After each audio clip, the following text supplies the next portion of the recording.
অলসতাটা একটু অন্যরকম ভাবে অনেকে ব্যাখ্যা করেছেন। অনেকে বলেছেন যে দেখুন আমার অনেক প্ল্যান থাকে কিন্তু আমি কাজটা করতে পারি না। যেমন একজন স্টুডেন্টস ভাবছে যে আমি অনেকটা পড়বো কিন্তু হঠাৎ করে সে রিল দেখতে দেখতে দেখেই যাচ্ছে, একটা পডকাস্ট শুনছে, মনে মনে ভাবছে যে আমি পডকাস্ট যেরকম বলেছে আমি ঠিক সেরকমটাই করব, আমি অনেকটা মোটিভেটেড হলাম, কিন্তু যেভাবেই হোক সে সেই কাজটা করে উঠতে পারছে না।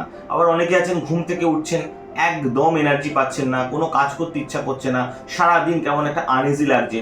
সেক্ষেত্রে আপনি কি করবেন, হঠাৎ করে যখনই আপনার এরকম মনে হবে আপনি সেই কাজটা থেকে ব্রেক দিচ্ছেন, সেই কাজটা থেকে বেরিয়ে আসুন। যেমন ধরুন আপনি পডকাস্ট শুনছিলেন, আপনি একজন স্টুডেন্টস, আপনি চাইছেন পড়তে, আপনি কি করবেন, সঙ্গে সঙ্গে ওটাকে পজ করুন, নিজে উঠুন, একটু জগিং করে নিন, অল্প একটু জল খান, সঙ্গে সঙ্গে সেই কাজটাকে স্টার্ট করুন। মানে আপনি চাইছেন আমি হাঁটবো, আমি আমার চেহারাটাকে ভালো করব, আমি আমার শরীরকে হেলদি করবো।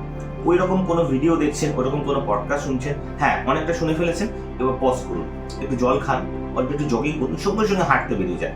দেখবেন কাজটা যত আপনি বাড়াবেন, এরকম 2 মিনিট 3 মিনিট করতে করতে দেখবেন আপনি আপনার টার্গেটটা অ্যাচিভ করেছেন। নিজে ভালো থাকুন, অন্যকে ভালো রাখুন। নমস্কার।